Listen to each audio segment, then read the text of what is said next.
2005 Toyota Avalon needs rear brake pads and machine rotors. I'm Brian Eslick from How To Automotive. I'm going to walk you through that process. So we're going to start by getting the vehicle up in the air, getting your rear wheels off. If you're doing this at home, use floor jacks and jack stands.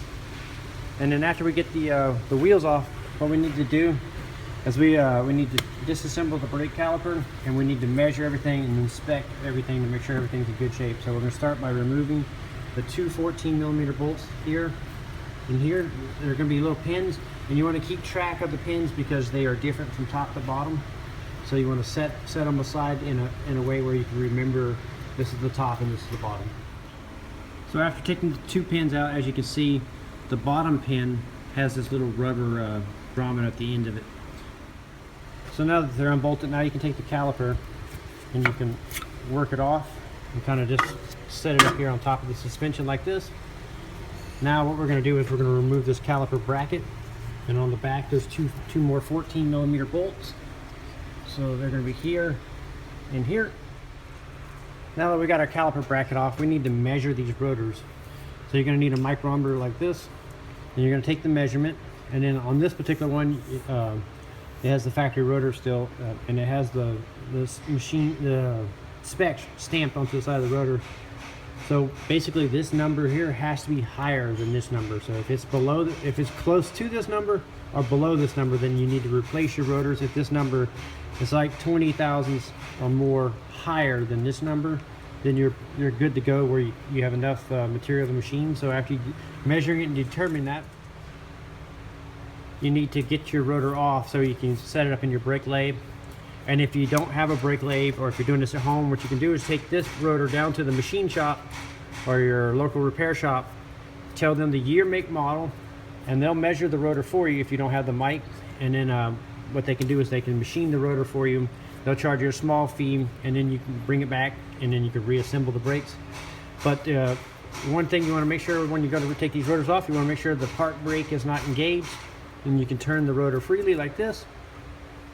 And now most likely the rotor will not come off. It's going to be stuck on here like this. So what you can do is on these, there's a couple of holes here on the rotor, and you can thread a 8x125 bolt like this one here into the threads, and then you can take a little socket and put it on the end of your bolt and screw it inwards, and that'll pull the rotor off.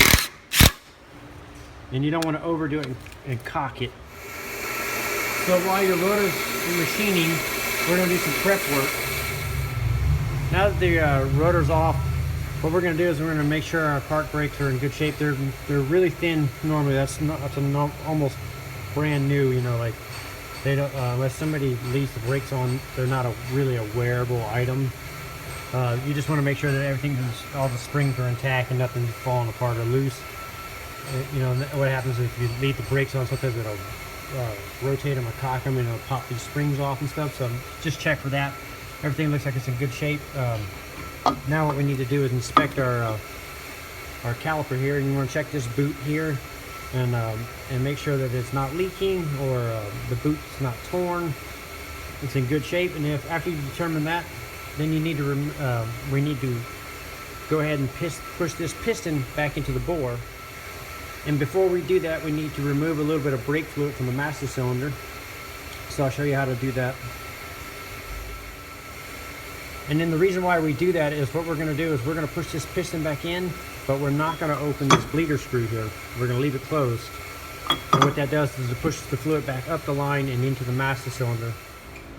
So like I said, we're going to remove a couple ounces of brake fluid from the master cylinder before we press the pistons in.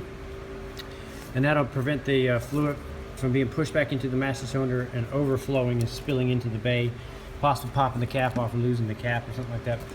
So we're going to just remove an ounce or two, use like a turkey baster or something like that. And then after you're done with the brake job, you got to remember to check the fluid level and top it off to the proper level. So the way we push this piston in, what I like to use is a C-clamp like this. And I'll use one of the old brake pads, and I'll set it up like this, and I'll just turn the piston, and I'll screw the C-clamp in, and that'll push the piston in. So after getting the piston pushed back in, you want to, the boot was kind of distorted a little bit, so I was just helping massage it back into place so it fits nice and smooth. Now you can set this aside. Now we can go ahead and take our rotor and reassemble our rotor. As we do this, we also need to check our adjustment on our park brake shoes. So I wanted to point out, if you look here below on the bottom side, there's a little star wheel, and you can either turn it one way and that'll loosen it, or you can turn it the opposite way and it'll tighten it, so that one way will pull the shoes inwards and one way will push the shoes out. So when you go to put your rotor on, if you look, it has this little hole here, and you want to make sure it lines up with one of these holes on the hub, because that's how you adjust the brake. So as you can see, I put it on and it's off center. So what we need to do is take it back off.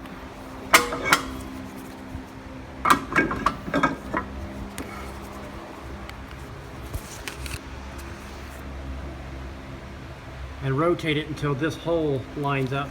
Now with a little flashlight, you can actually go through it here and see that little adjustment wheel. And what you want to do is you want to feel a slight little drag on the rotor once you put it back on. And if it feels too loose or whatever, you can adjust this little star wheel to expand the shoes out a little bit and make them a little tighter. Or if they're too tight, like it's really dragging really hard, then you can loosen it up a little bit if it needs it. So now that we got our rotor on and our park brake adjusted, now we're going to switch our focus to the caliper bracket here. And my brake pads came with a new hardware kit, so I'm going to change this out. If yours did not, what you want to do is clean these channels out with a wire brush or something, and make sure that there's no severe pitting or anything like that. Anything that's going to stop the new brake pads from sliding back and forth. So if they are in bad shape at all, then yours did not come with them, then you need to order a kit and put them in. So what you do is you just pop these off of your fingers, find the matching one, and then reinstall it onto the caliper cage. So now that we got our hardware transferred over, we can go ahead and put this back onto the spindle and bolt it back up. But before we do that, I'm going to put a little of this blue thread sealer Loctite on the bolts. And that helps prevent these bolts from vibrating loose and backing off. It's like a little glue that goes on the threads.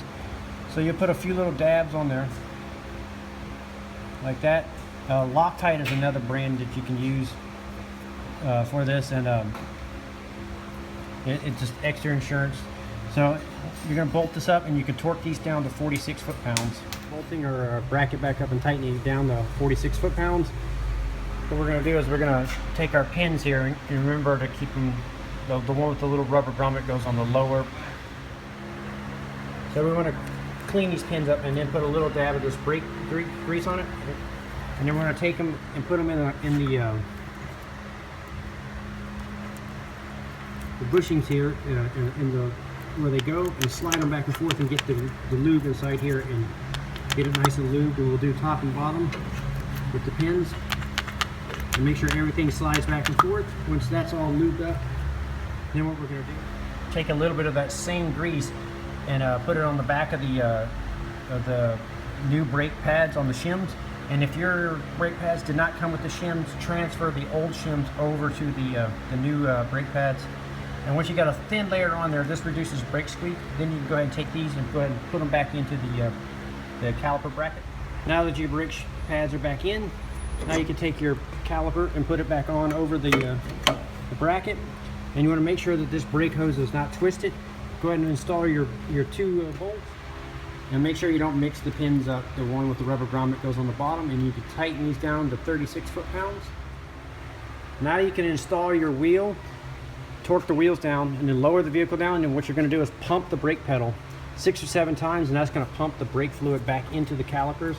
And you should not have to bleed the brakes. It should have a nice firm pedal. If it's soft, then I recommend you bleed it, but you're most likely going to have a nice firm pedal, and you should be safe to go test drive. And that completes the rear brake replacement on a 2005 Toyota Avalon. I'm Brian Eslick from How To Automotive, and I'd like to thank you guys for watching my videos. Encourage you to subscribe for more valuable videos like this. Thanks again.